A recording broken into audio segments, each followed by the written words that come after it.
Hello, everybody. Thank you for being here. I'm very, very excited for today's workshop. You will hear from three fantastic presenters today on how do we help people navigate the benefits cliff of that as income increases, benefits have to change, and that can be an uncomfortable roller coaster for folks that we're serving. Just a couple of housekeeping things. Please make sure that you're muted and feel free to introduce yourself in the chat. I see a couple of people are doing that right now. Fantastic. To view captions, captions are enabled, so please click the menu arrow next to the closed caption button. If that is not the case, please let me know. And I will do my best to correct that. Please, as we're going through today, add your questions to the chat box or raise your hand as questions come up during the session. We will call on you as we have space in the agenda. And as a note, this webinar is being recorded. So if you come off mute, your comments will be captured by our recording. And we encourage folks to just keep that in mind. I guess connected to that, this webinar recording will be available in the next week, depending on how much technology likes me in the next couple of days. So feel free to take some notes, but know that this recording and the materials from this workshop will be available for free on our website. And if you registered, you should get an email letting you know when the upload is available. But who are we? We are the Financial Empowerment Network, and for those of you who I have not had the chance to meet yet, my name is Ryan Davis. I use he, him pronouns. I'm the new Director of Training with the Financial Empowerment Network. As of July 1st, the Financial Empowerment Network merged with the Washington Asset Building Coalition, and so I joined this work from that space. But I'm very excited to join the Financial Empowerment Network because we all love Jennifer, but also because the Financial Empowerment Network envisions communities where low and moderate income individuals and families are able to achieve financial well-being. Our mission is to advance financial empowerment through partnerships that support access to affordable, effective, and relevant services, products, and other resources. We have somebody in the waiting room. There we go. We have another person in the waiting room. I'm doing my best. Here we go. All right. So our process is that we serve as a liaison between organizations. We are not a direct service organization, but we are a network of providers who provide resources and trainings for all of you wonderful people so that it is easier and capable, and everyone is capable of integrating financial empowerment into their services as we adopt anti-poverty strategies across the state of Washington. Next piece of wonderful news. I would encourage everybody to sign up for our next workshop, which is trauma-informed financial coaching or financial conversations.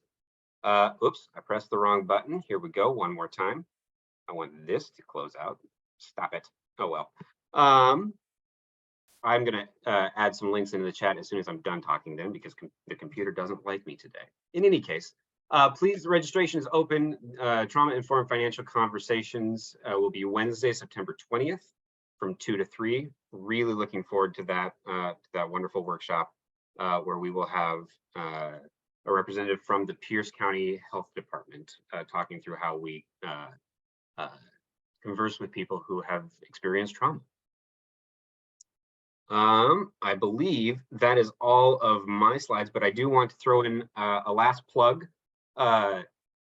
The Bank on Washington Forum, please save the date for October 23rd and 24th in Everett.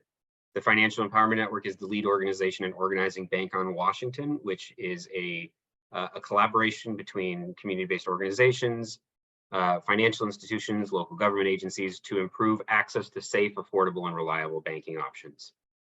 So please keep an eye out for registration. Registration should open later this month, potentially as early as next week. But like I said, save the date for October 23rd and 24th in Everett, Washington. We're really looking forward to bringing together a great panel of folks to talk about what does financial belonging mean, to belong in our financial system, not only to be to access it, but to feel like you belong. I believe that is everything that I need to be about my soapbox. I am still seeing some folks join into the chat or join into the waiting room. I will add folks as we keep going. But it is my distinct pleasure to introduce our wonderful presenters. And as soon as I do, I'm going to start throwing some links into the chat. So, oh, I did forget one. The Financial Coaching Network. Fourth Wednesdays of the month, a collection of awesome people come together to share in community the practice of coaching people through conversations around money. You don't have to have financial coach in your title, but if you talk to people about money, this would be a great group to connect with. Okay. I will throw some more links into the chat as we keep going. But for now, it is my distinct pleasure to introduce Hannah Rosenberger. Hannah is the program manager and benefits attorney for the Benefits Legal Assistance Program at Solid Ground. The Benefits Legal Assistance Program provides free legal representation and services to low-income individuals and families in King County on state public benefits. The Benefits Legal Assistance Program assists clients whose Washington state benefits have been reduced, terminated, or denied, and those given benefit overpayment notices. I will say, so that Hannah doesn't have to, this does not constitute legal advice. We are not your lawyers, and I'm not even a lawyer in a pretend world. Hannah, please take us away, teach us things that we ought to know. Great, thanks, Ryan. Hi, everyone. It's so nice to meet you all and have everyone here today. I'm going to share my screen. Oh. Okay, I'm going to minimize. All right, I just have to move things around so it's not. Okay. So I will say, it's always a little wonky when I'm sharing my screen because I can't see everybody's faces, so I feel like I'm just talking to no one. But if there are questions or comments, feel free to put them in the chat. We are going to have a Q&A section, and Ryan will help navigate that for us. So as Ryan said, my name is Hannah Rosenberger. I'm the program manager for the Benefits Legal Assistance Program. We are part of Solid Ground, and that's the first website I just wanted to show you. Our website, you can find us at solid-ground.org. And then this is specifically our page for the Benefits Legal Assistance Program. So like Ryan said, we provide free legal services to low-income individuals and families in King County. We are specifically limited to King County, but I will provide my email address and my phone number. So if you're out of King County, maybe you just have a question or you're not sure where to go, you know, I'm still absolutely happy to answer questions and be a resource as much as we can. It's just that the clients that we work with are in King County. So we mentioned we represent clients whose benefits have been denied, terminated, or reduced. We can also help with overpayment issues, and then also just answer general questions about eligibility and about different benefit programs. One thing that makes our program unique is that we actually have a social worker on staff. So she can help clients with initial applications, eligibility reviews, aid in removing barriers to accessing benefits, and then provide referral and resources. She can't help everybody with their initial application, but if somebody just hasn't been able to get through the process on their own, those are the folks that she's able to help. And the idea with having a social worker, she can help people before there's a legal issue, but then if something does happen, she can refer the case back to one of our attorneys. So this website that I'm showing you now, it has our intake phone number. Let me just highlight that so you all can see it, 206-694-6743. too. We can also, people can reach us at benefitslegalhelp@solid-ground.org. And we reply to messages and emails within 2 business days. So our legal assistant monitors all of the intake. And then I also wanted to just provide some other legal resources for other state benefits like Social Security, housing. So there are programs that are statewide that can help with other issues. I also put together a 1-page kind of statewide legal resources. I think, Ryan, that will probably be shared out with folks. So that has Solid Grounds information, but then also some information if you're in a different county, just some statewide other legal resources. So some of the programs that we help with, we can help clients with food benefits, so that's food assistance, SNAP. We help with things like TANF, cash assistance, childcare subsidies, Medicaid, state disability benefits, and the Medicare Savings Program.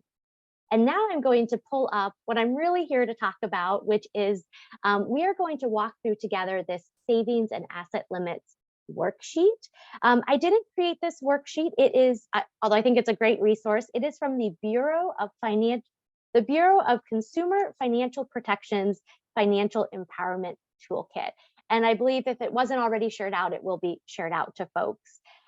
Like Ryan said, I do want to preface this all by saying this doesn't constitute legal advice. I am an attorney, but what I'm sharing today is more general information. And also everybody's situation is a little bit different depending on what benefits they're receiving, their household composition. So if you do have specific questions, it's always best to consult with an attorney or an experienced advocate, or you could always contact the government agency directly. So if it's a question about food assistance, you can contact Department of Social and Health Services, DSHS. If it's a Social Security question, you can contact Social Security Administration. Okay, so before we dive into the actual worksheet, we're going to be talking a lot about resources and income. So I thought it would be good just to explain what that actually means. I think this worksheet gives a really good description of what an asset is, and I say asset and resource, I interchange them. For me, they mean the same thing.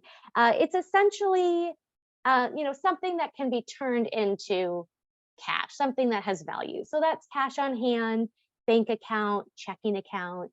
You have a car, an RV, a home. Those are things that count as assets and resources, but it could also mean retirement funds or burial plots or life insurance policies. And not to make things even more confusing, but something might be a resource for one program, but it's not counted as a resource for a different program, depending on if maybe it's a federal benefit or a state benefit. So just another plug to reach out if you're not sure if something's a resource or benefit, or contact the agency in charge of that program.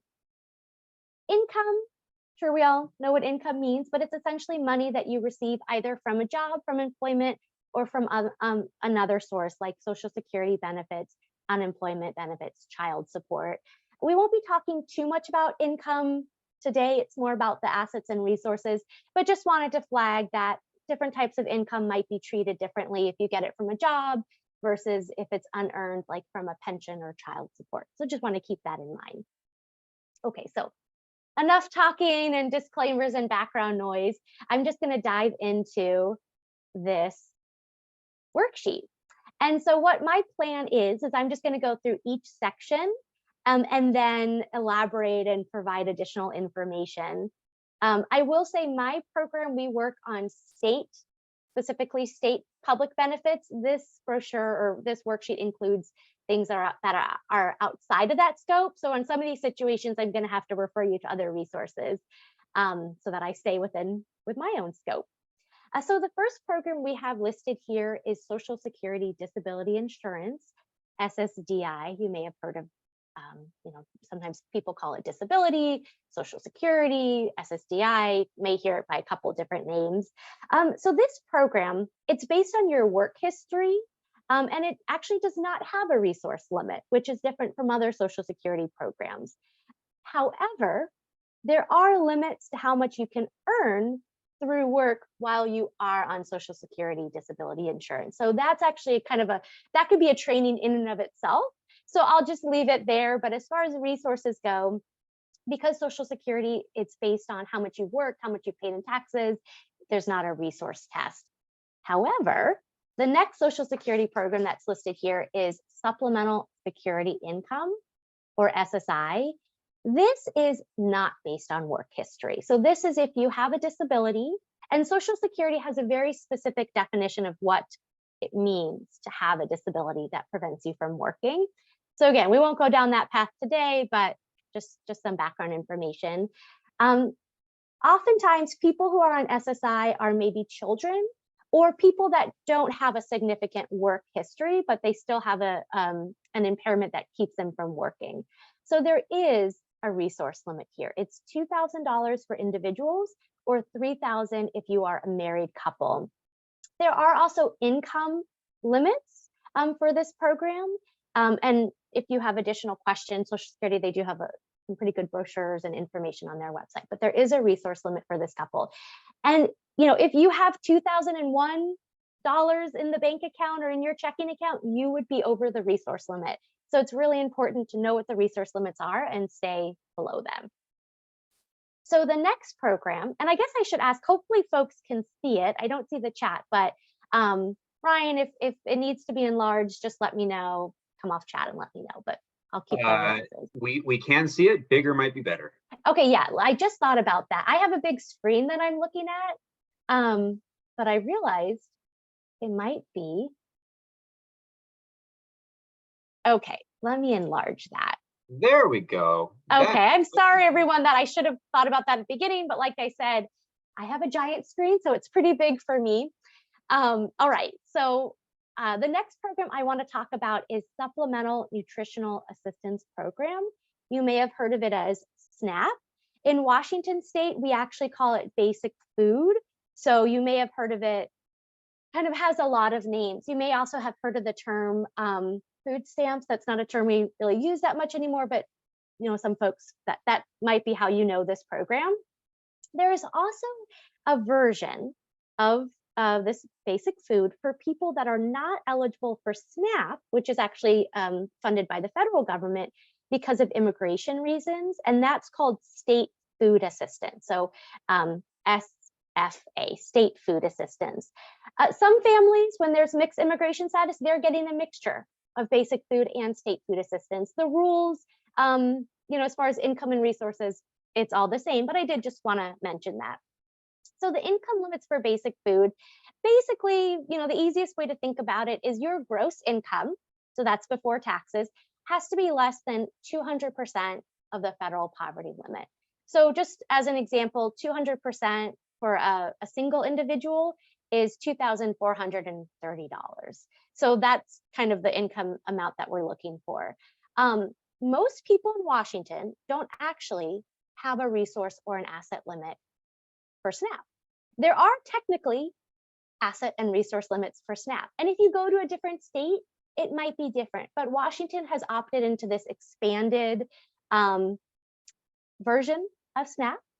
So actually, people up to 200% of the federal poverty limit are eligible, and most of those folks are not going to have a resource limit.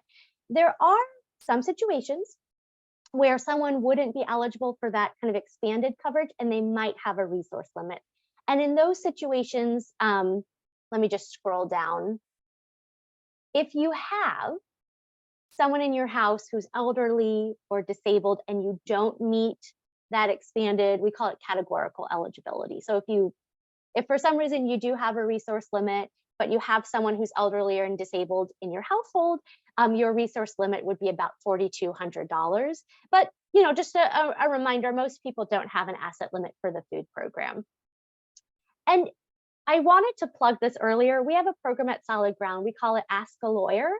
And it's the same email address, benefitslegalassistance@solid-ground.org. I'll put all of this in the chat.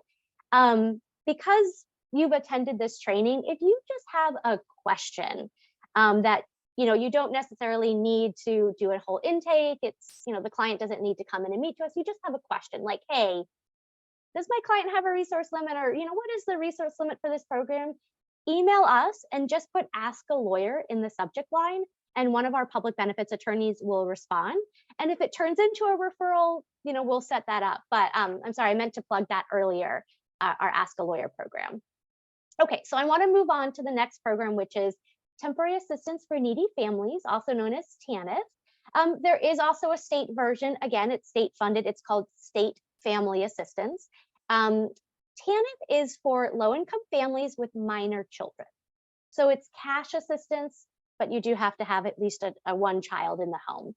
There are income limits, and there are also resource limits. Currently, the resource limit is up to $6,000, and you can have a car that's valued up to $10,000. But some good news on the TANF front, this is going to be changing.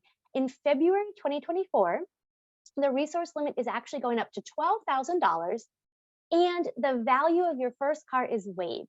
So you're no longer going to have to, give like the Blue Book value or the Kelly Blue Book value of your car. If it's just, if you have one car, it's not going to count as a resource regardless of how much it's valued, which is really helpful because especially during the pandemic, even older cars, the values just have been going through the roof, and now folks won't have to worry about that.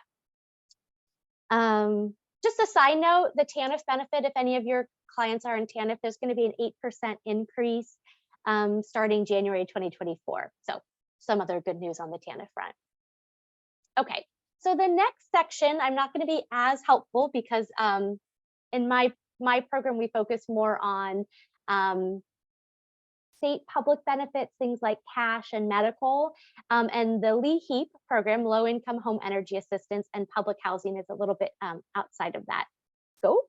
However, for the LIHEAP program, there is no asset limit that's based on income. And there's this link here, liheap.ch.acf.hhs.gov. You can click that link and then select where you are located in the country and in the county, and then it'll let you know what local agencies help people apply for the LIHEAP. So for example, in King County, I think Bird Bar House is one of those locations, and depending on what county you're in, there's going to be other. There probably are people on the call who are part of agencies that help folks with LIHEAP. So if anyone has anything they want to throw into the chat about this, please do. Public housing, I didn't include anything here because public housing can mean a lot of things. It could be a Section 8 voucher, it could be a tax credit property, it could be some kind of subsidized housing.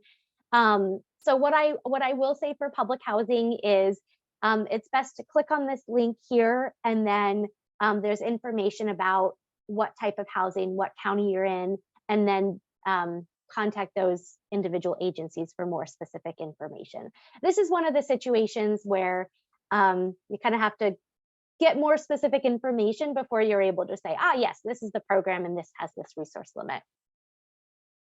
Okay, so now I'm going to move on to medical programs. The first program that's listed here is Family Medicaid, which I'm assuming that what they're referring to is things like Medicaid for adults or for families that are based on income. So people who are low income in Washington state, there didn't used to be Medicaid unless you met certain requirements, like you had a disability, you were a child, or you needed long-term care. That changed after the Affordable Health Care Act passed, and with the expansion of Medicaid. So now we have something called MAGI Medicaid, Modified Adjusted Gross Income, New Adult Medicaid. There's kind of a couple different names you might know it by, but essentially it's when you're getting Medicaid because you're low income, not because you have a disability or you need long-term care. And there's no asset test for that program, which is great. I do want to just mention there are other types of Medicaid that do have asset limits. We sometimes call them classic Medicaid, long-term care Medicaid, age blind and disabled Medicaid. I'm just throwing out these terms so that if, 6 months down the road, you hear it and you think it sounds familiar, maybe it'll spark something and then you can come back and look at this worksheet. Generally, the Medicaid that does have those resource limits, it's the same as Social Security. So it's at $2,000 for an individual or $3,000 for a couple. And again, if you come across this and you don't quite remember what the resource limit is, that would be a great question to send to Ask a Lawyer. So essentially all that is to say, it's important to know what type of Medicaid someone is getting. Okay, so the next program, which is a really, really helpful program, it's called the Medicare Part D Extra Help, also called the Low Income Subsidy Program. And this is for people who are on Medicare. So that's the first requirement, you have to be receiving Medicare. And prescriptions, I'm sure we all know, can be very expensive. So when someone has low enough income, they're eligible to get help paying for prescription. You might already know Part D Medicare is related to prescription, and extra help, it's a subsidy. So essentially it caps how much someone's going to pay out of pocket. So a brand name, maybe you don't have to pay more than $5. A generic, it's $3.50. Those aren't the exact numbers for this year. I don't remember them off the top of my head, but that gives you an idea. So there is a resource limit. It's about $16,000 for an individual, $33,000 for a couple. There are also income limits. Oh, what I should say is, this is for the full subsidy. There is a partial subsidy. So if your income or resources are a little bit over the limit, you may, or your clients may still be eligible for a partial subsidy. To qualify for extra help, your annual income needs to be limited to about $22,000 for an individual, or about $30,000 for a married couple that's living together. But again, if you're over, you might be eligible for a partial subsidy. Okay, so the next program is the Medicare Savings Program. And not to make things more complicated, but if somebody is approved for the Medicare Savings Program, depending on what level they're approved at, they are actually going to get that Part D extra help. And they don't have to be screened for that resource limit. So it's actually better if folks can apply for the Medicare Savings Program. They're going to get that extra help without having to worry about the resource limit. So the Medicare Savings Program, it's a state-funded program, although most states in the country have this, and it helps pay for Medicare premiums and sometimes cost sharing, depending on a person's income.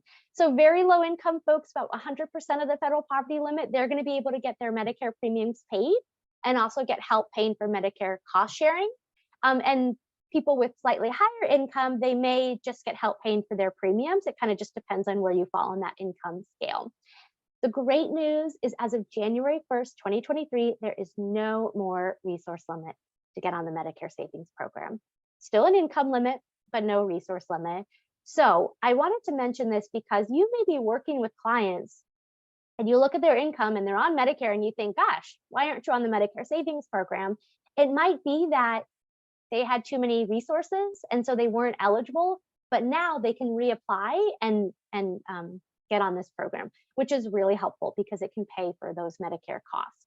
The last program I'll talk about is state health insurance, or CHIP, or Apple Health for Kids. This is a Medicaid program for children, and there is no asset limit, which is great. There is a there is an income limit, but it's higher than the other Medicaid program. So just for an example, the family's income can be as high as 312% of the federal poverty limit, which for a family of two is about $5,100 per month. That is with premiums, $30 premiums, but that's because that's the highest income limit. If the income is lower, it's very likely families can get this health insurance without any premiums. Okay, so that comes to the end of the worksheet, comes to the end of my part of the presentation. I just, again, wanted to plug, if you have clients that maybe have been terminated or denied, or their benefits are reduced and they don't know why, if they are in King County, absolutely provide them with our intake information. I'll put it in the chat. If you're outside of King County, but you just have some questions, feel free to, I'll put my information in the chat, or you can email us at benefitslegalhelp@solid-ground.org, put Ask a Lawyer in the subject line, and we'll be happy to answer those questions. I'm going to stop sharing my screen so I can actually see everybody's face. And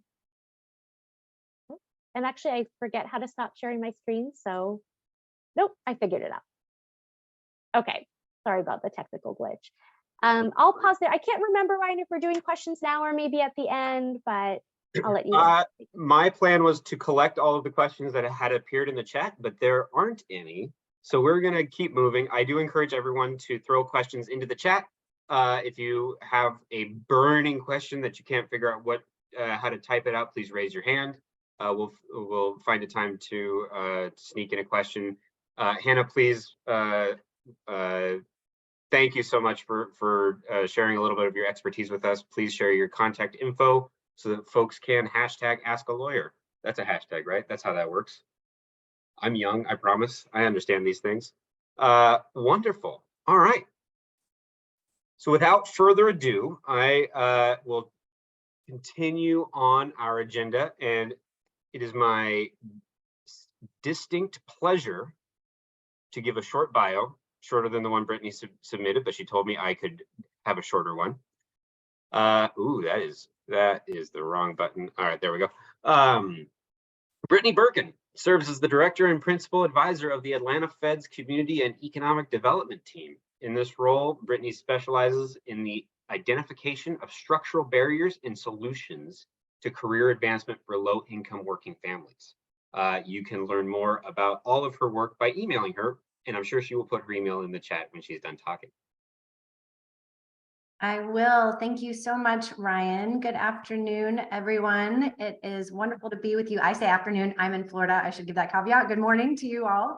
It's afternoon here in Florida. So let me get the slides going. As Ryan said, I'm Brittany Birken with the Federal Reserve Bank of Atlanta. I'm going to walk through a few slides and then show you a couple of our tools related to benefits cliffs. Super appreciate Hannah doing the walkthrough and overview of the public assistance programs that will come into play as I share with you our tools. So at the Atlanta Fed, I am part of our Advancing Careers for Low-Income Families initiative, and our initiative really works to improve economic mobility and resilience by studying benefits cliffs and understanding how they and other structural barriers can create financial disincentives and barriers to career advancement. We conduct research, we develop tools, as you'll see, and we're trying to work on analyzing solutions that can be scaled to address these barriers. Really critically important to our work is engaging in partnerships to understand the issues at the community and state levels, different mitigation strategies or solutions, and how we can use that information to help effectuate larger scale change. So part of how the Atlanta Fed got into this workspace was there was this growing sense and notion of what public benefits were as families increase their wages. The partial or complete loss of access to public assistance programs can sometimes leave them financially worse off. But what our director of research recognized was there wasn't a tool or a clear way for everyone to understand when do cliffs occur, how do they vary based on family composition, based on geography, based on your wage progressions and career pathways. And so we've worked to develop a suite of tools that I'll share with you. So just to kind of ground how we've approached this issue, when we think of the impact of benefits cliffs, we talk a lot about net financial resources. So what are net financial resources? This is when you think about someone's income or earnings, plus any public assistance they're receiving, minus their basic household expenses, minus taxes. What's left over? Are you above a zero break-even line? Are you below it? Are you going to experience a benefits cliff? So what you can see in this chart here is in this hypothetical model that we simulated, this family would be no better off at $49,000 a year than they were when they were making $14,000 a year. And so that is an illustration of a pretty sharp cliff. We know that these short-term barriers may prevent the realization of long-term gains. So there could be barriers that are quick, 1 year, 2 year, they can persist for a number of years. But overall, if workers are faced with really difficult choices of what's in their family's better interest or the ability to advance in careers, that's a predicament that creates a real challenge to career pathway development and economic mobility. We also know that there are significant returns on investment if workers are able to advance. And so, this models and displays over the lifetime. This is just one individual. And in this case, it was moving from minimum wage to becoming a registered nurse would be, $350,000 a year, or $350,000 in the lifetime for one human. That's pretty significant when you think about the multiplier effect, if we're really able to support economic mobility more broadly. So I mentioned that we've created a suite of tools. I'm going to share 2 of them with you today and demo them for you. And then I'll talk a little bit about the planner and how these tools are being used by partners across the country. So while I am with the Atlanta Fed, I think I saw that my colleague Jenny Glass from the San Francisco Fed has joined today as well. And so the Atlanta Fed has been very focused on benefits cliffs, and the tools that have been created though are national, and we work with our colleagues at each of the different reserve banks to help support partners with the use of these tools. So I am going to stop sharing only long enough to change my screen so that we can take a drive on our tools. And of course, because it was stagnant for a moment, I need to reload, but this is our portal. So I mentioned that these tools are national. This is a landing page for our partners so that you can have immediate click on each of the tools that you're interested in using, as well as we've created an online training program for how to use these tools and additional resources. So let's see. Yep, I have to reload all of them. We're going to go to the snapshot first. So our tools have evolved, and they are based on a continuum of thrive or survive to thrive. And so we started with a dashboard, which I will show you. But what we learned from partners was if families come in for coaching and they're in crisis, that thinking about the arc of their career pathway, thinking about long-term planning and career pathway development might not be right where they are. And sometimes it's about stabilizing that individual or the family and understanding if there are changes in wages, if there are changes in hours, is that going to better financially position the individual or family? So you're going to see me put in the inputs here to the left. They're similar in the 2 tools I'm going to show you today. So we're going obviously to the state of Washington. We're going for this example to use Pierce County. It needs the number of adults and children. Let's say in this case, we have a single parent and they have 1 child. And for this illustration, we will say there's not a disability. We heard Hannah talk about SSI and SSDI. That information is included in these tools. So if a person has a disability, the tool can also support their looking at the changes in their benefit programs. So the adult will make 25, the child 2. And then we're going to look at public assistance programs. You can see you can choose from all programs, none, or a custom list. For this illustration, I'm going to choose a custom list. And we're going to use some that are fairly common. So let's go with food assistance. We will put in childcare subsidy just to take a look at that, children's health insurance, and then we also include tax credits. So you can see in here, I realized I moved fast, sorry, that we also have free and reduced price school meals, Women's Infant and Children Nutrition Program, or WIC, TANF, which was mentioned, Head Start and Early Head Start for childcare, if that's a program that families are accessing, state-funded pre-kindergarten, the Section 8 housing voucher, Medicaid for adults, health insurance marketplace subsidy, and then we have tax credits and SSI and SSDI. So earned income tax credit and the child independent care tax credit are very common.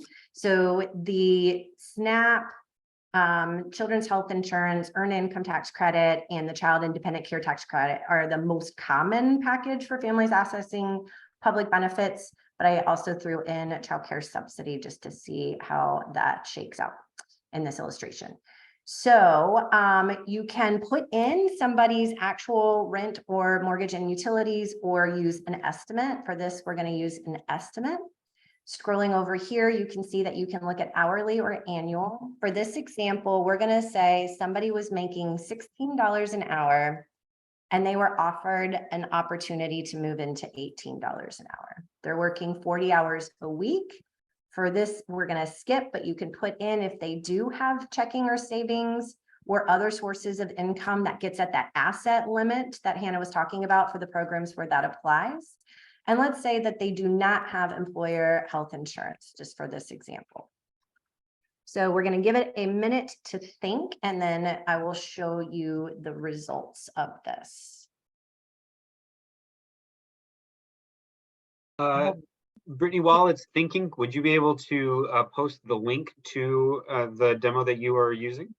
So we sort of a yes and no. So this is not a public facing tool because we really want to understand who's using it with clients and how they're using it, because these tools that we've developed are part of our research mission. And so while they're accessible for free, that email that you asked me to drop in the link is what I will drop, because what we want is to know who would like to access these tools so that we can learn with and from you. We've made tons of enhancements to this tools based on partner feedback. So that's that really important thing. But when I'm done, I will drop a link to where there are true demo versions. I'm in the real tool, and links to where you can also reach out to us and my email as well.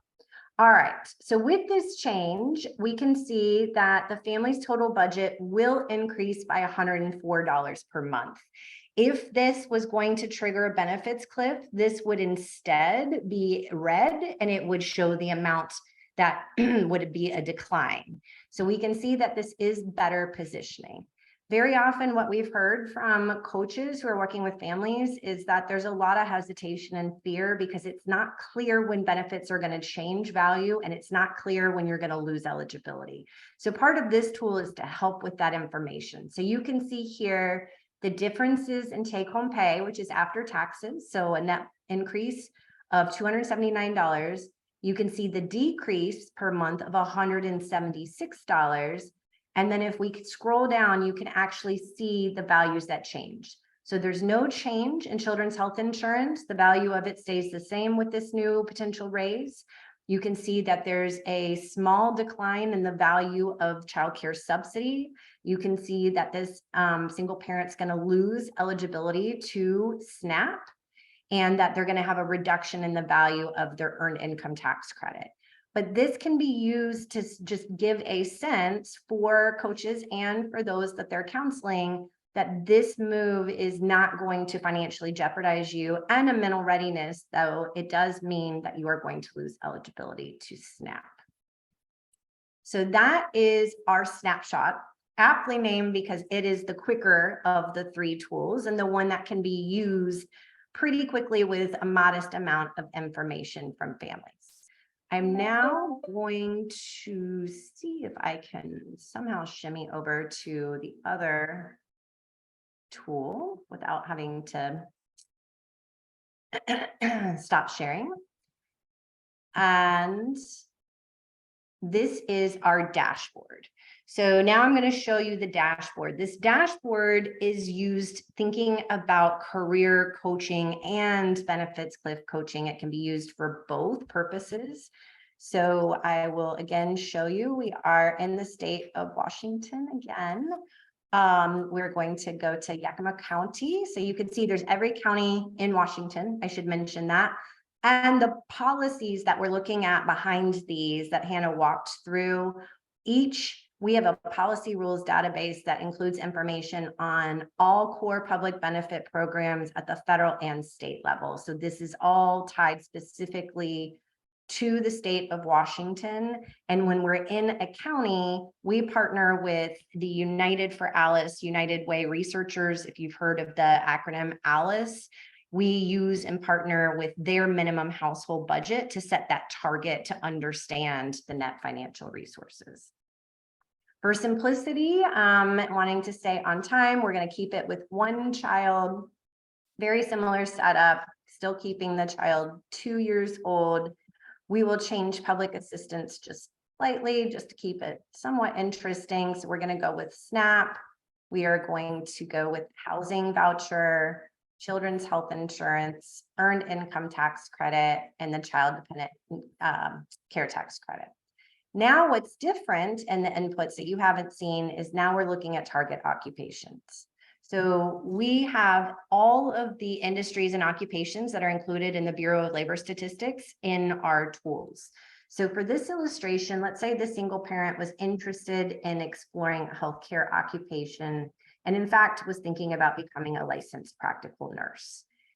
We include the opportunity to set a different timetable for training, because you may have a local training program that is not the traditional standard. But for this example, I'm going to use the typical duration, and then we're going to compare it to a near minimum wage job. If somebody was coming in and they said, I'm really debating between a licensed practical nurse and a certified nursing assistant, and I'm not sure which one, where I should start and which would be better, you can actually compare two different careers. But for this, we're going to compare to near minimum wage. So again, we're going to give it just a minute to think as we look at and then we'll go through the results of this. So this, as I mentioned, is most prominently used in career coaching situations. No, you all, I apologize. I don't know why it just blanked out on me. We're gonna give it one more chance. Bear with me. I'm gonna whisk through the decisions this time and hope that, I'm hoping it's not my internet because I was having challenges this morning. But for anyone who believes in learning through repetition, we all do, right? We're going to do this very quickly this time and see if I can get it to reload. And as I mentioned, this is most often used by partners with coaching situations to help support career exploration and what's going to best A, meet the interests, and B, best position financially individuals and families as they think about economic mobility and opportunities to get to economic security. All right, so fingers crossed it does not do that again, and then I can finish the demo of this tool.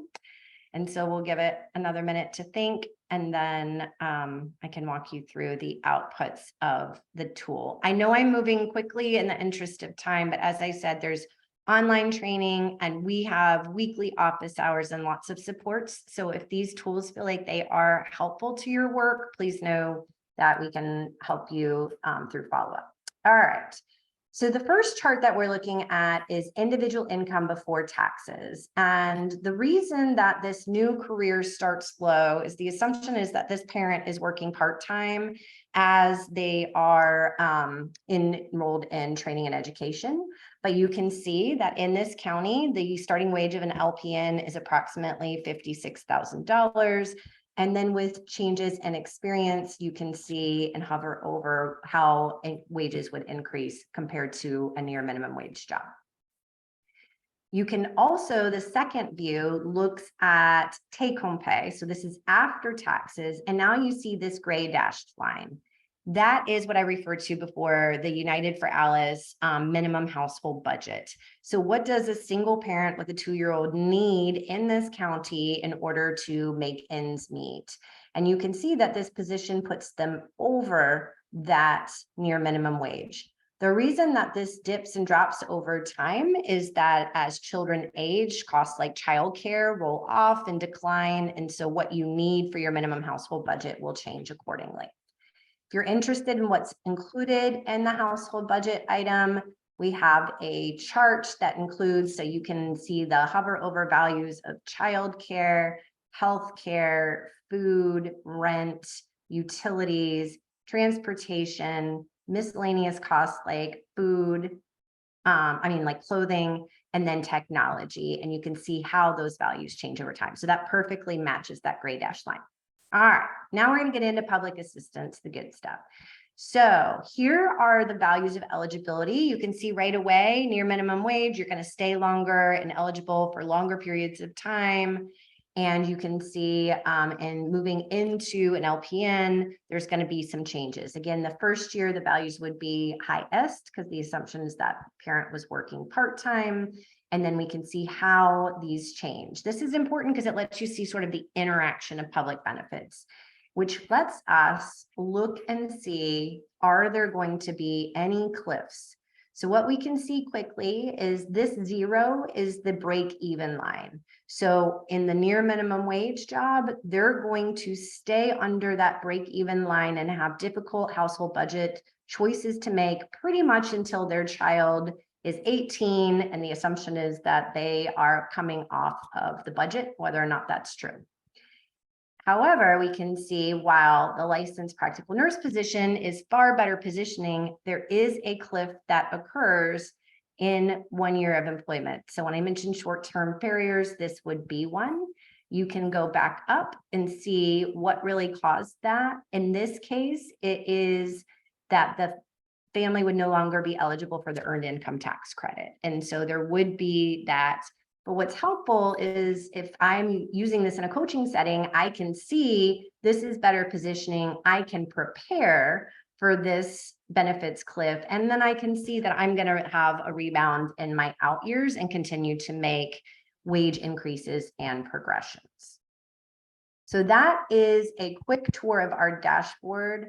I'm going to quickly go back to my slides just to share how this is being used. I talked a little bit about it, and I also promised to mention our third tool is our planner.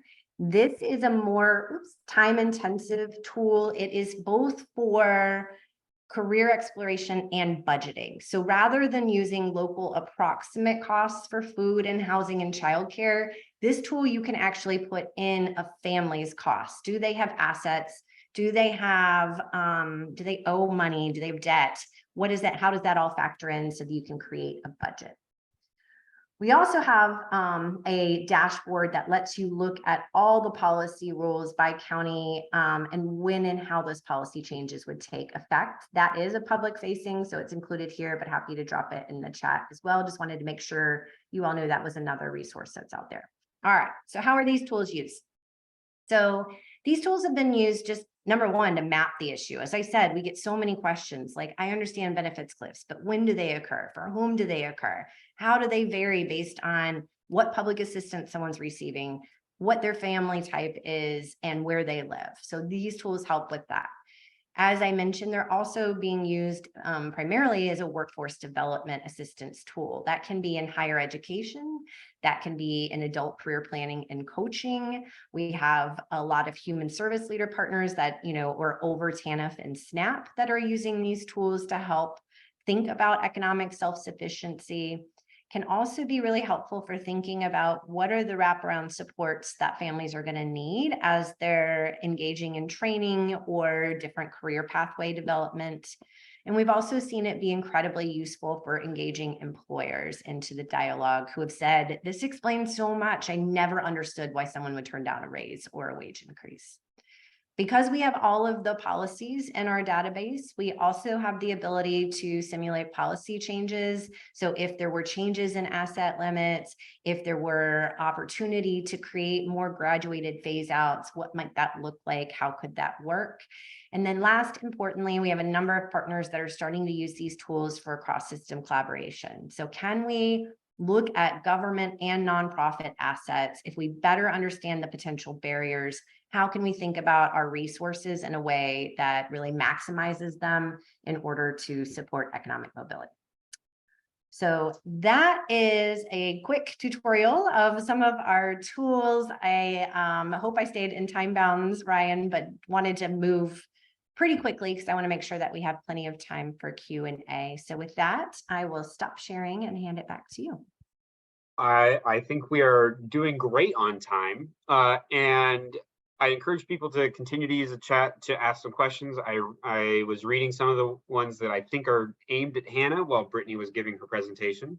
So I'm going to throw a couple of quick questions, and I know that Hannah was doing a great job of answering questions in the chat, and if more questions come up for Brittany, we'll throw them to her. Liz and Donna asked some really good questions around TANF. So just generally talking, a request to talk more about TANF, but also were there any income limit or tapering loss of benefit changes to TANF? And I know that Hannah did answer some of that in the chat, but Hannah, is there anything else that you would like to add to that conversation? Yeah, I can just let folks know. So this last legislative session in Washington, there were actually a lot of changes to TANF. Some really positive ones, some things were, we're a little disappointed that didn't get included. But one is going to be, it's not until August 2024, and I included a link to kind of a one-pager from our partners at Poverty Action that talk about all the changes. But there is now going to be this $500 income disregard with TANF. So that means as people start working, they start getting that income. DSHS is essentially going to just kind of ignore the first $500, and then anything above 500, that's what they're going to start looking at as countable income. So people will be able to hopefully stay on TANF a little bit longer, get that stability before they're starting to get terminated or their benefits are decreased. There's going to be a diaper subsidy as well with families under 3. It's going to be automatic, extra $100. It just shows up on the card. 8% increase as of January. There's some transitional food assistance for families transitioning off. That was also another good win. If folks are involved in Work First and they're having a hard time, there's going to be a new broader exemption, kind of just a hardship exemption. So folks are just not able to meet their Work First requirements because of any, whatever is going on in their lives. That actually kicked in July of 2023. So that's already.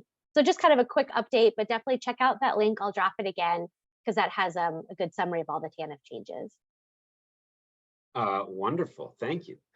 And then Linda had some great questions, and I encourage Linda, I encourage you to reach out to Hannah and use the hashtag Ask an Attorney.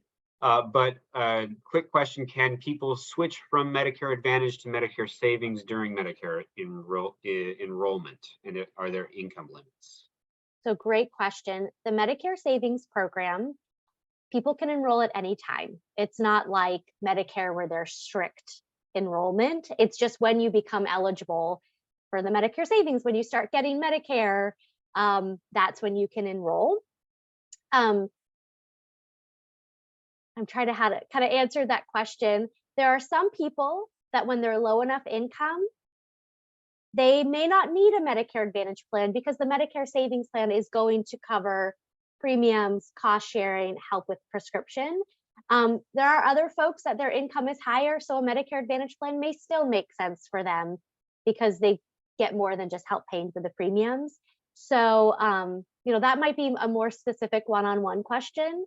What I also will put in the chat, the contact information for the SHEBA volunteers. Those are the Medicare experts through the Office of the Insurance Commissioner. They are really good about helping guide people through the Medicare Advantage plans, Medigap, all that stuff. I'll put that chat in, I'll put their information in the chat as well. Whenever people ask me Medicare questions, I always send them to the SHEBA volunteers. Wonderful. And then last question, and I know that Section 8 might be a little bit outside of your wheelhouse, but how are Section 8 income cliffs calculated? Linda had some great questions around how employment and income might be a challenge for our more experienced neighbors. Yeah, and unfortunately, Linda, I saw your questions in the chat, really great questions. I just do not have much knowledge or expertise in that area. And I do think it really depends on where the subsidized housing, where they're receiving it. So I'm so sorry, I may have to, maybe we could find some resources and provide it afterwards for some of those answers, but I don't know. Wonderful. Thank you, Hannah. And as always, continue to ask questions. And if they seem to be in Hannah's wheelhouse, I'll throw them her way. A couple of questions, one from Barbara that I believe Brittany is on top of in the chat, but just throwing it out there so that it's captured in the recording. Does the CLIF tool capture specific tax credits, such as the new Washington Working Families Tax Credit? And then best way to build expertise and not be overwhelmed while trying to learn the Cliff tool, please. I have answered in the chat, but if it's easier, happy to respond. So I mentioned we have an online training that's self-paced for each of the tools. Really highly encourage that as sort of the first way of orienting. And then the office hours are great for follow-up if you have questions or if you have questions when you're working with clients. That's why we have standing office hours, is to make sure we're there to be a resource and support for you. We do not have the Washington State specific tax credit in there. I made mention though, if it's a statewide program and it has a high usage rate, we do work with states to individualize and it's just, there's got to be a point of usage to, because the more we make adjustments, we've worked to make one national tool so that we can keep all of the updates really current and make sure that the tool continues to be viable. But if that is a big issue, we're happy to work with you all to add it in. Yes. Well, no worries. It is brand spanking new this year. So hopefully we will get to a point where it is high usage. Wonderful. Please continue to throw questions in the chat. We just learned a lot and we have one more presenter in our time together. So knowing that people can only intake so much information before our heads turn into tea kettles, I'm going to take a leaf out of my wife's toolbox. She's a preschool teacher. And so we are going to take 2 minutes and be a little bit silly. Let's see, make sure that I can, hang on, new share sound. That's important. So I encourage everybody, take 2 minutes if you need to stretch your legs, if you need to dance around a little bit, if you need to stretch, take a minute. I encourage people to follow along with Party Freeze dance song, but I realize that everyone decompresses in their own way. Let's play the Party Freeze game. Now remember, when I say freeze, freeze. And when I say dance, dance. Dancing, dancing all around. Dancing, dancing, dancing. Dancing any way you please. But stop when I say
Alrighty, I hope everyone took a break that they needed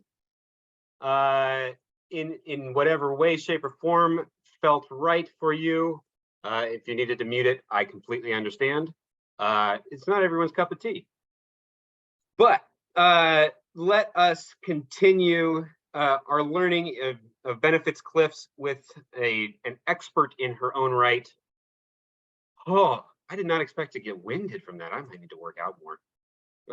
Allison joined the Northwest Access Fund in September of 2020. Allison is Northwest Access Fund's first Portland-based financial coach. Allison holds a Bachelor of Arts from Willamette University and has been certified as a community work incentives coordinator and a certified community partner work incentives coordinator through Virginia Commonwealth University. In her 15-year career, she has become a recognized expert in financial policies and programs that impact people with disabilities, and become a registered expert in financial policies and programs that impact people with disabilities, and strives to help individuals navigate the financial policies and programs that impact their lives to gain a stronger, more equitable economic standing with a better, brighter financial future. Allison also serves as a local disability rights advocate and a diversity consultant on a variety of nonprofit boards. I encourage folks to put their questions in the chat. We will hold questions until the end, where we will have a Q&A session covering the entirety of our learning together.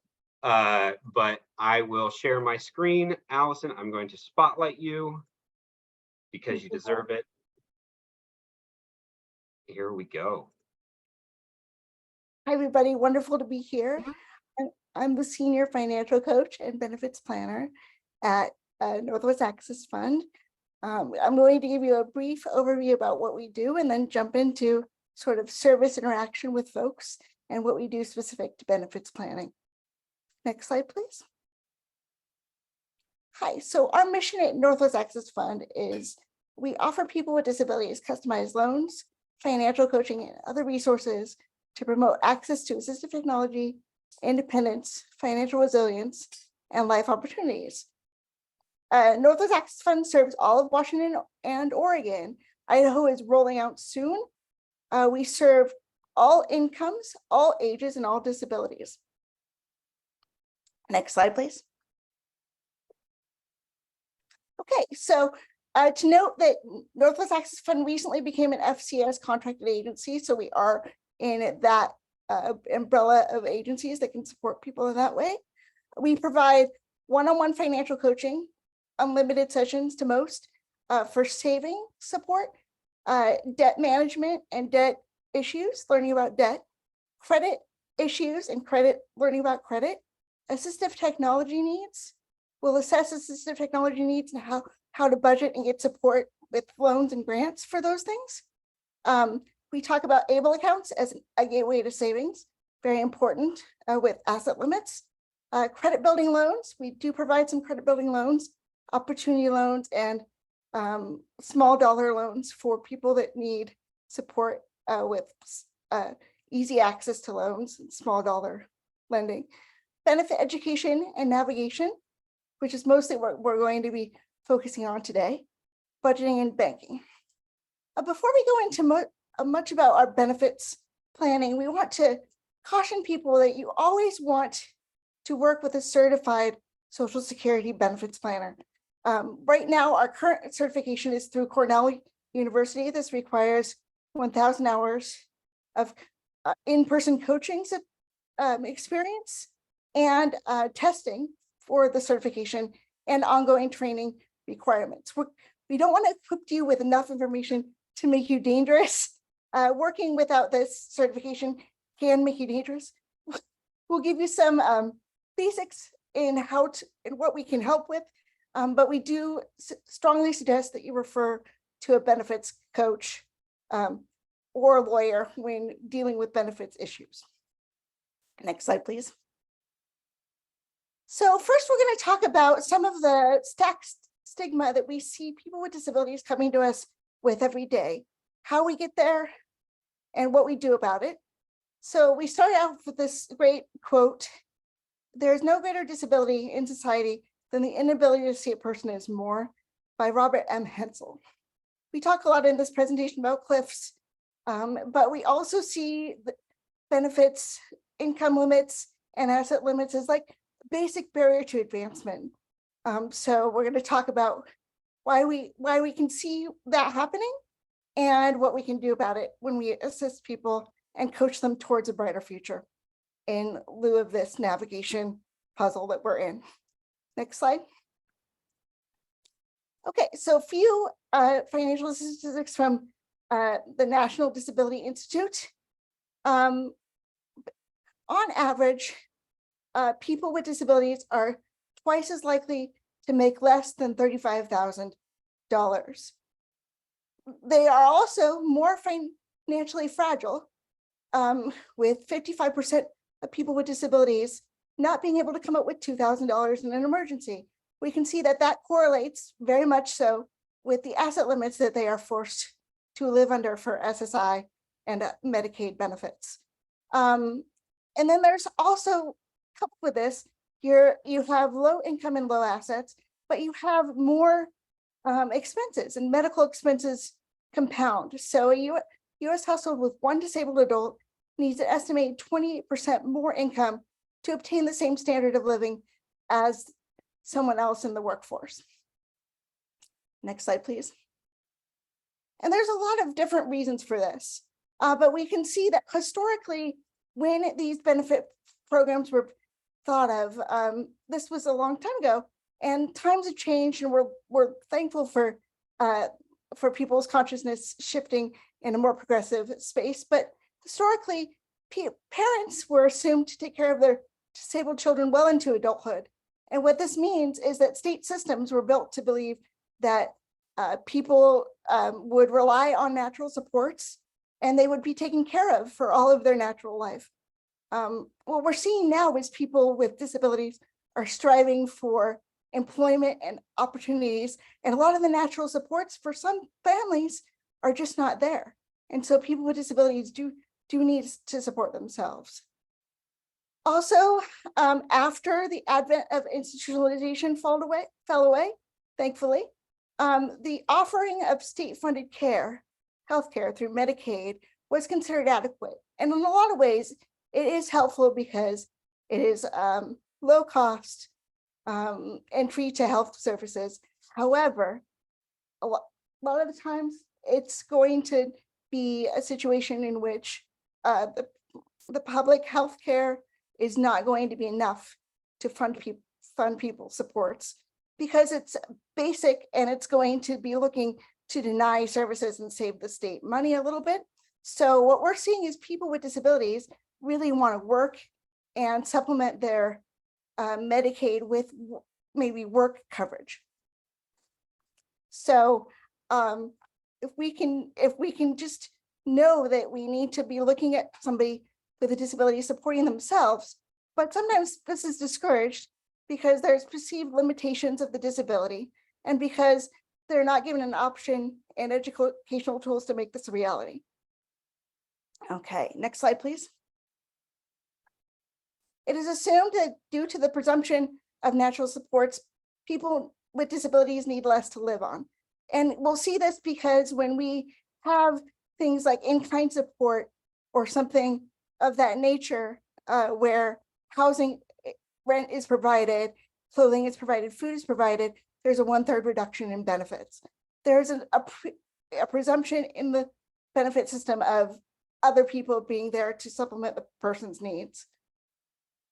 Disability benefits have not kept up with the rate of inflation, with the percentage increase well below this for decades. The asset limit to be eligible for SSI and Medicaid of $2,000 has not been updated since 1984. So that needs some updating. Thankfully, we've had a little bit of more advancement in the savings options and that kind of arena. So next slide, please. So what's the problem? The problem is a state system of support that enforces financial and asset caps that cut people off from experiencing true financial opportunity and advancement. So the questions we're trying to answer in our service delivery are: how do we support a person to feel empowered under a system of financial regulations that have left them feeling disenfranchised? How do we build trust where there may be little faith and distrust in governments, because governments our Medicaid systems are constantly looking at people's income and asset limits. They might not be willing to share their banking information and where they're struggling. So we have to be aware of that sort of trauma-informed support when we are talking to people. And how do we build confidence in someone who has never been offered the tools to succeed. Next slide, please. So with essential services, we have enforced poverty. Medicaid programs have stipulated that people with disabilities live under income and asset restrictions, which you talked about a lot in this presentation. To work and live in the community, people in need of these services must maintain income and asset restrictions to remain eligible for vital services. And that's because Medicaid offers in-home and community supports that aren't offered by private insurers, or when they are offered at far too few hours to support somebody meaningfully, or for short-term health crisis, and that's it. So Medicaid really does have to still complement other insurance that we might become eligible for through our employer or other sources. Because without Medicaid, we are functionally cut off from the supports and community supports that we might need to get up in the morning, to do showering, grooming, and get prepared for work the way some of us need. So this has forced a society where people with disabilities at every level of income, whether they're working or not, are forced to live it with a measure of systematically enforced poverty. Next slide, please. Okay, so let's just look at one area where this might be an issue, and we're going to select credit for this. So when we have less income and asset limits, a lot of people are still getting access to their credit cards. And so where do they turn for high costs for medical? They usually turn to their credit cards. This leads to high level of debt in which people cannot expect to pay off this at their current level. Many people are stuck in debt because they can only afford the minimum payments, but even sometimes when we're struggling with a job loss or on benefits, sometimes even making the minimum payments can become a struggle. Many who did not have people planning that they would ever be independent are now left without a credit rating and must start to build a credit. So a lot of times what we'll see is people that have been taken care of by a family member, when they lose that support, and the parent really hasn't done any planning for them to be on their own, they don't have the credit rating to help them get an apartment. They don't have access to the income that they had prior using their parents' accounts and resources. So this is a really big hole that we see people fall into when their natural supports pass on or no longer available to support them. Next slide, please.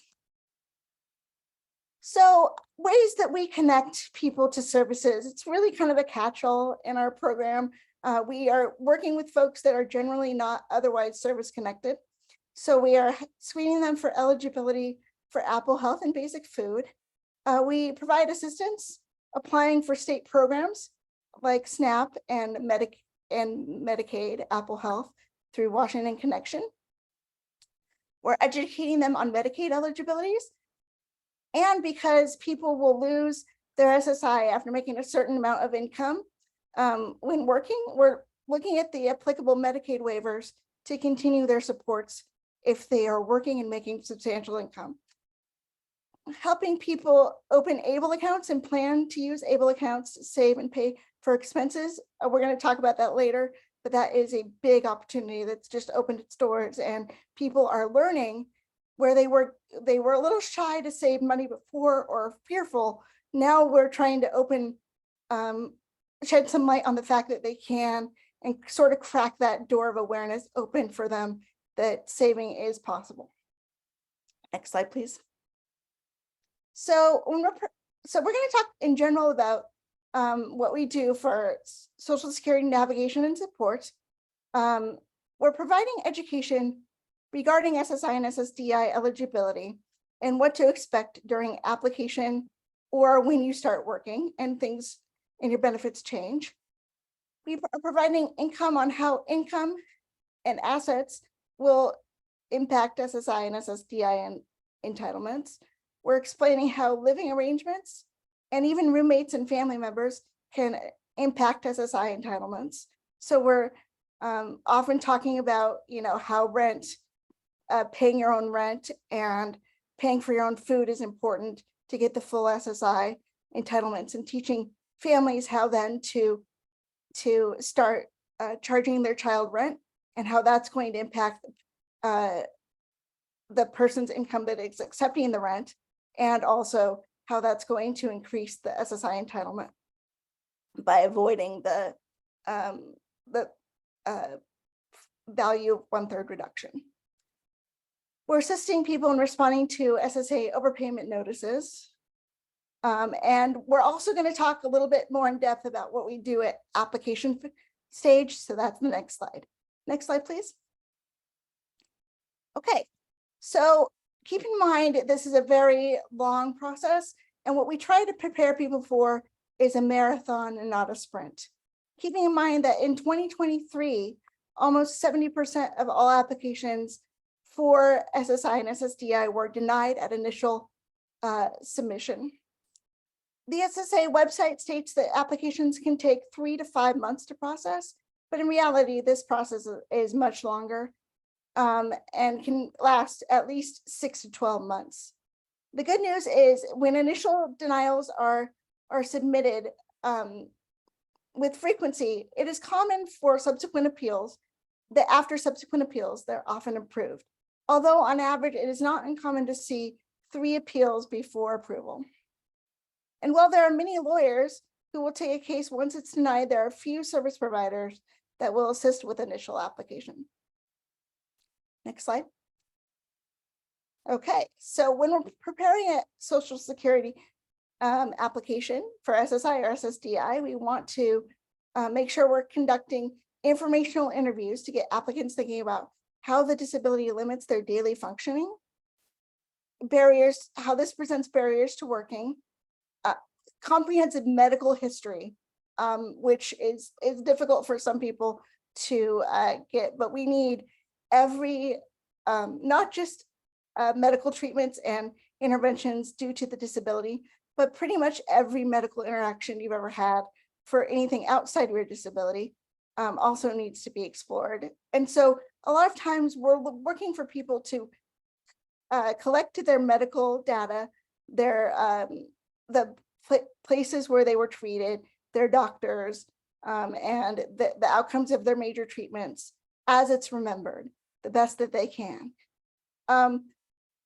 When we want to talk about if someone is leaving employment and then applying for benefits, we want to talk about why working ended and how their disability creates a barrier to future employment. Next slide, please. So what to expect. The physical application can be filled out online or through fillable PDF. There is an initial application interview and then a more in-depth informational interview. A detailing of every doctor who has been seen for related impairments and non-related impairments. Having dates and outcomes of medical tests, procedures, and hospitalizations. So a lot of the times when we're helping people with applications, this is what we're doing. We're just mining their banks and helping them get records and that sort of thing. Help them with this. All right, next slide, please. For SSI only, when you're applying for just SSI, there's a full disclosure of income and resources. There's detailing of your family members' resources if you're living with family, and roommates if that's financial picture if you're living with roommates. Potential applicants should be prepared to show evidence that they pay rent independently and purchase their own food and clothing in order to get the full benefit and not be subject to the 1/3 reduction. Thank you. Next slide. Okay, so supports for people that are already on benefits. We provide wage reporting support. So we let people know how much they're able to make before benefits are reduced or eliminated. And we provide a timely wage reporting for people on a monthly or annual basis if they're self-employed. So monthly gross earnings are needed if you have an employer, and annual projected net earnings are needed if you're self-employed. We navigate Medicaid waivers for people that where they're working might create a continuation of coverage lapse after 1619B eligibility is done and for continued Medicare eligibility. So we're looking at Medicaid waivers to continue coverage after certain income caps are reached. Work incentives that we might also include with wage reporting are things like impairment-related work expenses, which are out-of-pocket expenses that enable the person to work by managing their impairment, and subsidies and special conditions. So when you provide a receipt for things related to managing your impairment, that amount is what's going to be taken off of your accountable wages. And then subsidies and special conditions are situations in which your employer can consent to some knowledge about how the business works and special supports the employer might be getting, or the employer might be giving the employee, such as a subsidy might exist if they are working different work hours or offered more breaks. And special conditions might be working with a job coach or with extra support from coworkers, those sorts of things. In those sorts of scenarios, very subjectively, you're looking for the employer to say a percentage decrease in the wages earned that it's equivalent to the productivity, because Social Security will only count for people on SSDI who are working, will only count wages that they are fully 100% working at full capacity. And they will discount or disregard wages that they are not, that they are having some support with. Subsidies and special conditions are very complicated, and we invite you to email me for more information on that piece. Next slide. So for overpayment support, we are providing support with people with 3 different types of responses to overpayment. Either a waiver of overpayment, which is the request that there was an error in the overpayment and it needs to be reassessed as to whether it is really owed or not. If there is some acknowledgement that yes, this waiver is my fault, there is a request for reconsideration of the overpayment, where you can say, you know, I disagree with some components of this, and I need you to go back and look at the dates that you have in question. Or if you cannot afford the overpayment itself, you can request a reconsideration. When you do either of these things, you're looking at making a formal request for an ALJ administrative law judge hearing. Okay, so, and then also we have a change in repayment plan. If it is a severe hardship for people to repay their overpayment, we can usually get people to a payment plan that works for them. Sometimes in very severe cases where the income is very low, we've been able to negotiate $10 repayment plans per month, stemming out for a very long time. That said, yeah, so when any of these things are happening, we can support them through the overpayment. However, when it gets to an appeal status on either application or overpayment, that's when we need to refer to lawyers, because we're not legal representatives, and we have to refer to lawyers at appeal or if the overpayment is questioned in any kind of way. Next slide. So with asset management, we've talked about it a lot. There's a $2,000 resource limit for individuals, $3,000 for a couple. But luckily there are ways to save additional income or receive an inheritance in ways that are not going to jeopardize benefits. So we talk about establishing and managing ABLE accounts, and we do support people in doing that, in setting up the account itself and helping them manage it. We have entity ALR status in Oregon, and we're working on that in Washington to support people that have, for some reason, are not independent in their financial management. Maybe they have trouble with online systems, so that we can assist them in directly managing their ABLE account. We also provide advice and referral on special needs trusts. That is when there is income more than 17,000 that needs to be sheltered. Oftentimes we're talking about special needs trusts. Trusts are also set up a lot of times before somebody passes away. They know that their money is going into a special needs trust. So people contact us saying, I hear that my mom's money is going into trust for me. What does that mean? We don't provide direct support in navigating the trust, but we can provide basic information and referral to people that can support them in building the trust and managing it. We also, commonly we get folks that are unbanked or distrusting of the banking system, and we can help them establish access to checking accounts, savings accounts, all that kind of thing. And we provide opportunities for credit building. Next slide, please.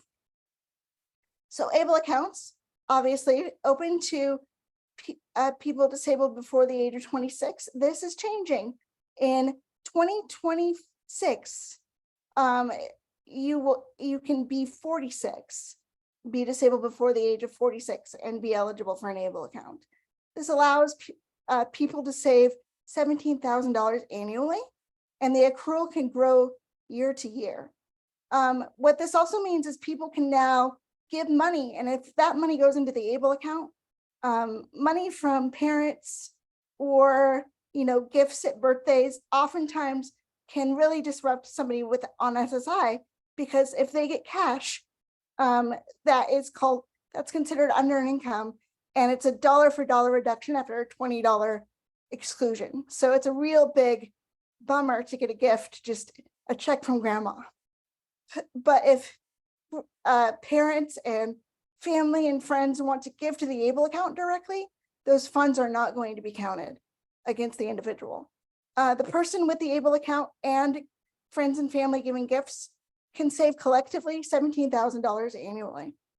And then someone on SSI just needs to know that when they can save up to $100,000, but if their money goes $1 above that, they definitely need to spend it down, because their benefits are going to be suspended, but only until they're able to spend it down below 100, back down below 100,000 to 100,000. So let's say it's $100,001. So you have to spend it down by $1 to keep your SSI going.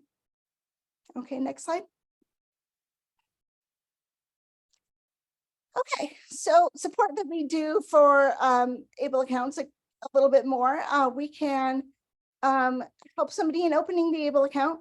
A lot of times we're talking with people that might not be technically savvy, so we can submit a paper application to the Washington State ABLE or Oregon State ABLE, or help them online to navigate the website, set it up for themselves.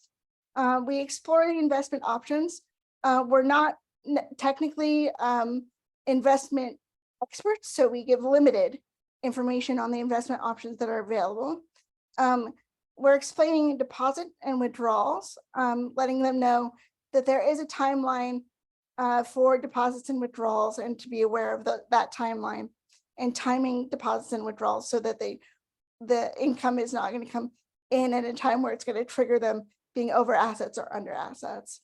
And we do provide, like I said, with the entity ALR, limited account management services for those wanting assistance with direct management of the account. Next slide, please. So we cannot provide legal services. We're not an ongoing case management model. We do provide unlimited sessions to folks if they're in need, but we don't necessarily, it's not an ongoing thing. It's more of a point of contact. If they have a question or have a need, we're going to see it through to the end of that need or to the end of their question. And they can call back as many times as they want, but we won't provide, ongoing case management looking in on their situation if not prompted. Representation on appeals is an absolute no-no. We do refer to legal services upon if someone comes to us in need of appeal. Investment and tax advice, we're not going to provide that. We don't provide medical representation or financial conservatorship. Next slide.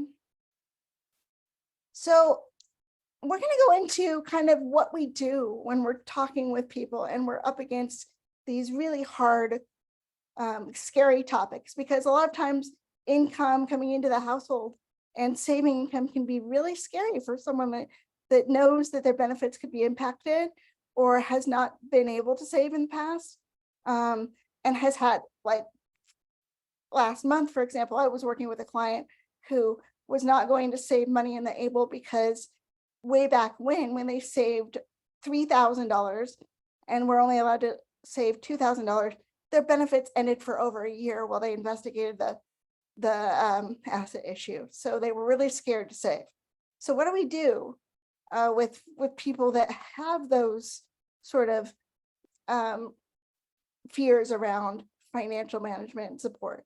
So we're talking about confronting initial fears in interaction through interaction. So we're doing mock interviews with service providers. We're supporting them and letting them know as best we can what to expect in an interaction, either with a Medicaid state office, food stamps interview, or with Social Security. We often provide support being on the phone, just providing support being on the phone with someone while they're talking with a service provider can be exponentially helpful. Sometimes that just allows them to open up and know that we have their back. We also always assist with initial interactions to set up supports beyond our services. Once we have a clear picture of what a client needs and the supports needed, we can speak up as a clarifying voice if the communication with the service provider gets confused, or if they have questions for us. We're always there for service providers that we've connected our clients with. So next slide, please. So what do we want to do? These might seem simple, but they're, a lot of people just need to be reminded. When we're working with somebody with disabilities, we always want to assume competency. We want to anticipate that the person might be under a little bit of stress and fearful of their questions about benefits, or fearful about their income coming in or assets. And our job is to first put them at ease. When we're talking to people, we want to first offer them, if they're in a real financial hardship, real low income, we want to first connect people to low cost or no cost solutions. With disability, there is a tendency for people to talk over people and not expect them to have much to say. But sometimes when you're living on a low income, you're the best budgeter, the best person at knowing how to make that. You've been budgeting pennies, right? So they're an expert in their situation and you're an expert. Share that mantle with them, allow them to share their experience and what tips and tricks have worked for them, and also where they've fallen a little bit short of their expectations for themselves. Expect fear when people are sharing their personal details, and remember that people with disabilities are constantly, if they're in case management for Medicaid, they are subject to 6 months to annual reviews of their income and all of their sources of income and supports. So they might be a little bit shy to share this information. Also, people are scrutinized and judged because of their disability labels, and people that are not so cognizant of the stresses of being on benefits, they might be judged for their financial standing and low benefit amounts that they're getting. So we're always aware of that. We're always looking to partner with someone to feel more empowered and lead. We're letting them lead us. We're not leading them. Build relationships that reflect that people are valued contributors to their own path forward. Next slide, please. So when we're dealing with a lot of clients, we have to expect to go at the client's pace and level of comprehension. This might mean slowing down, being patient, but when we're patient and we're slowing down, we never want to level our expectations or level of esteem that you hold for your client, and just take them at their pace, ask them what they need to understand a concept, and make sure you're tailoring service to the individual that you're reaching out to. You want to recognize accomplishments and take times to celebrate their small steps towards victory. Sometimes $10 saving at the end of the month is a victory. So celebrate those little victories, but also allow for setbacks and stumbles.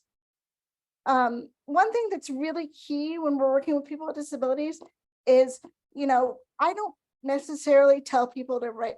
I'll see people come to me with a notebook and furiously start writing down notes. It's a big weight off their shoulders if we agree that we're going to provide notes and summarize the interactions and key takeaways for an interaction.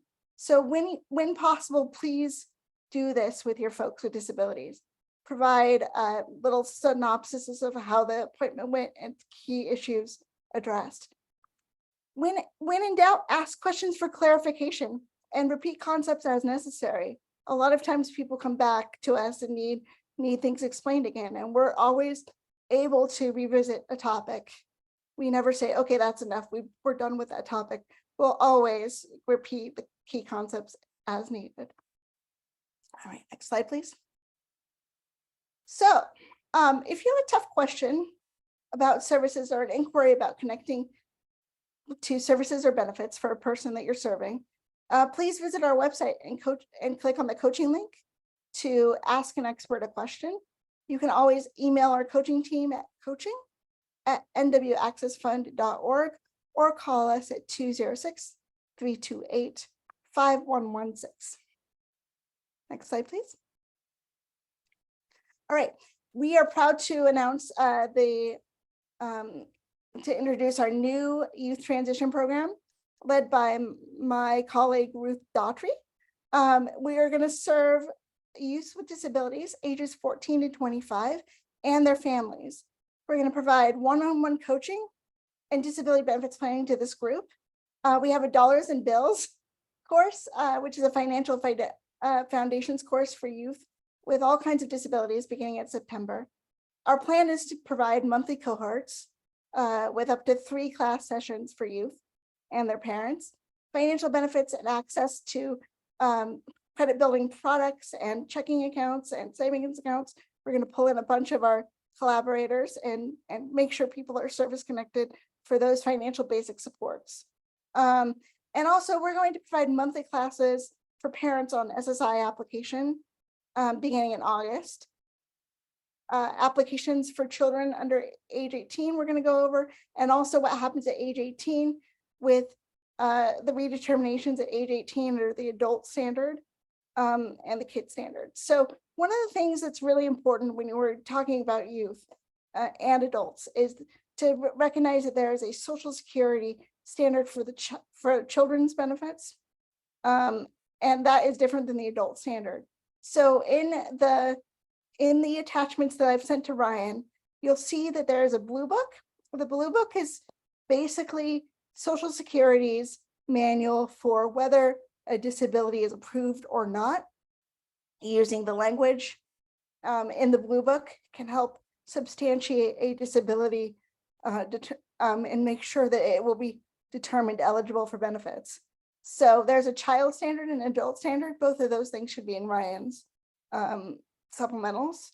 Also, I've provided the red book, which is an adult's disability standard for working and incomes and what happens when you work and different work incentives that you can use.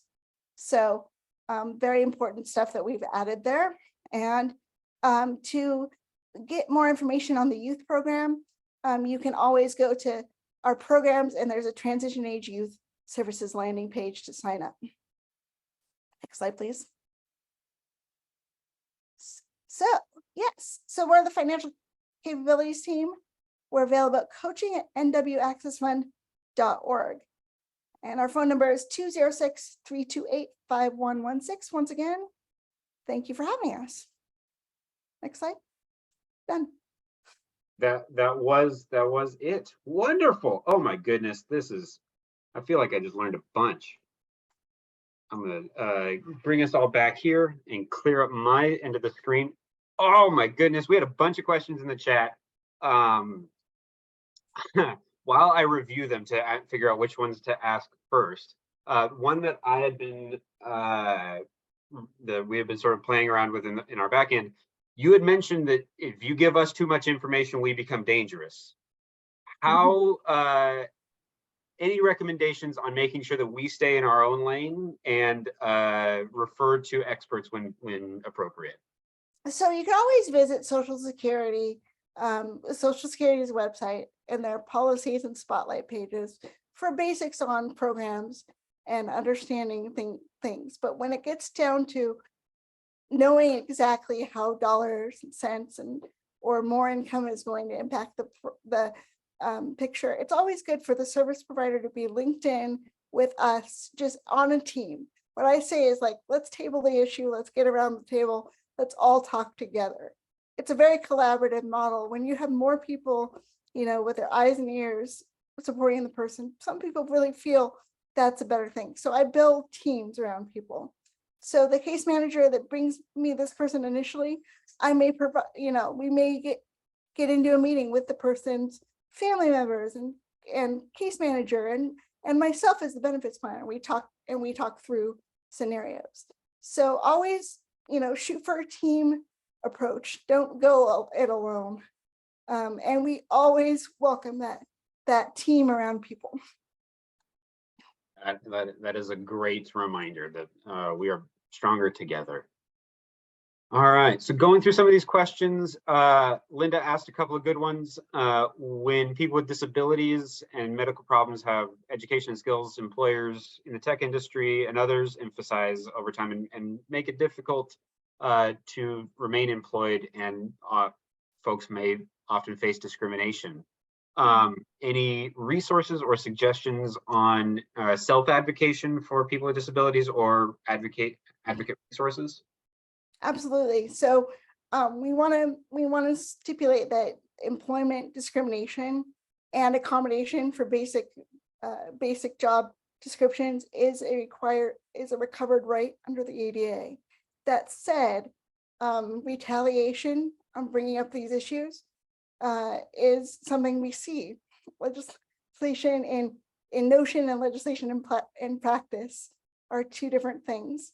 I would always recommend that people, first of all, to know that your disclosure of disability, if it is a hidden disability, is always your right. You don't need to state that you have a disability as a stipulation of employment. In fact, if you're asked about it, you're not supposed to be asked about it in an interview or in any kind of way talking about your job. If you do need to bring your disability to the forefront, the best thing to do is talk to your HR department first, and then bring that supervisor into the HR conversation to begin with. And that's just from my experience with helping people navigate with beginning employment situations. Anyone else have any suggestions? Oh, you're so comprehensive. I appreciate your comment that legislation and practice, there might sometimes be a gap in reaffirming that distinction. Another great question from Linda. Senior citizens that get Alzheimer's may not have loved ones to take care of them or a support network. Is there a resource out? I'm trying to summarize this question here. I guess just what happens is the question of are there resources to take care of folks that are that have Alzheimer's or someone with Down syndrome as they age? I'll let other people answer that first, but I do have something to say, but I'll throw it open to the group first. Anyone have anything there? I'd just say, as far as the public benefits side of things, we do have long-term care programs in Washington State, and kind of depending on what people need, that could be having a chore worker come to the home, a caregiver come to the home. When someone is aged, if they need a nursing facility, those are things that are, could be paid through long-term care, which is through the state. that's not really a resource to navigate it, but just if you need help paying for it, there are those programs. We also have helped a fair amount of people when they come to that point where they do need their state services to become Medicaid eligible, which is the funding arm that underlies a lot of the long-term support services. Also, if someone is having capacity issues and not able to do their financial management independently as they once did, there's state Rep PE services, and a concerned citizen would just need to reach out to Social Security and say, hey, we need to investigate whether this person needs a Rep PE. That is a possibility. Absolutely, absolutely. Great questions. I see that your colleague Ruth is also in the chat helping out, answering some questions.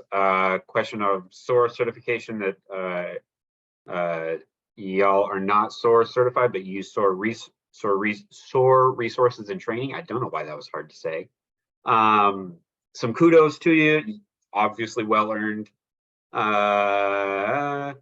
What kind of evidence should people with mental illness be prepared to show? I see that Ruth has provided a little bit of context there, but any more context that you would like to provide for evidence of any mental or physical challenges? So one of the ones that we advise people to get is functional psych evals of current functioning. And if it has been years, to update that and get a psychologist involved, a psychiatrist that can speak to the current level of functioning, and specifically talking to them about the fact that you are applying for disability. So letting them know that if they can support you with documentation or with assessments that they've done on you to really highlight the barriers to working and why that's a necessary thing.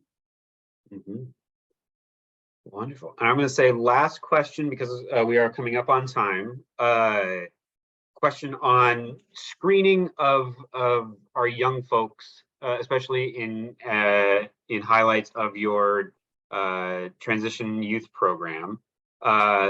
What are some of the things that are happening on the ground across the state to screen for either I mentioned the piece that was mentioned was eyesight challenges, but also any physical disability or mental health challenges?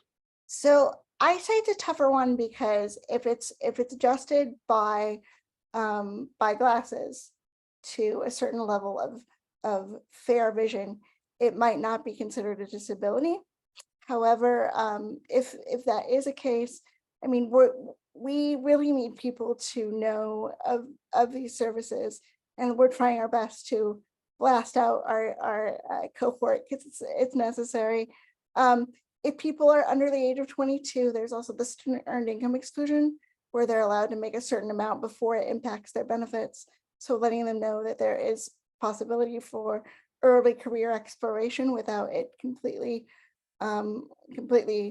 sinking SSI eligibility is important. But letting people know that, hey, youth services, if you do know a youth and they seem to be having disability related challenges, letting them know that these services exist is the first thing. And connecting them with our youth program would be a great place to start. Wonderful. Yes. Knowledge is the best resource. I love it. Oh, I feel like we just learned a lot in the last 2 hours. I encourage everyone, we value your feedback. Please take a minute and fill out this quick survey that I've just put in the chat. It really helps us provide feedback to our presenters, but also know what you want to learn as we start planning for 2024 already. Oh, time is not my friend anymore. Big thank you to Hannah, Brittany, and Allison, and the awesome work that y'all do with Solid Ground, Atlanta Fed, and the Northwest Access Fund. Please, everyone, join me in giving all three of our presenters a big round of applause, and thank you all for sharing your expertise and your resources.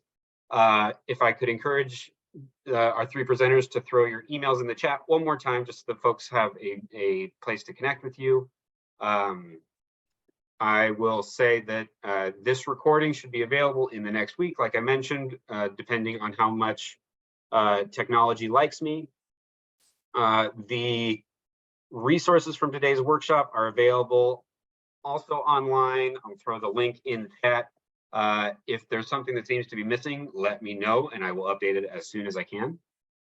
Please take a minute and after you've filled out our survey, remember that we have another workshop coming up next month, Trauma-Informed Financial Conversations, Wednesday, September 20th from 2 to 3:30.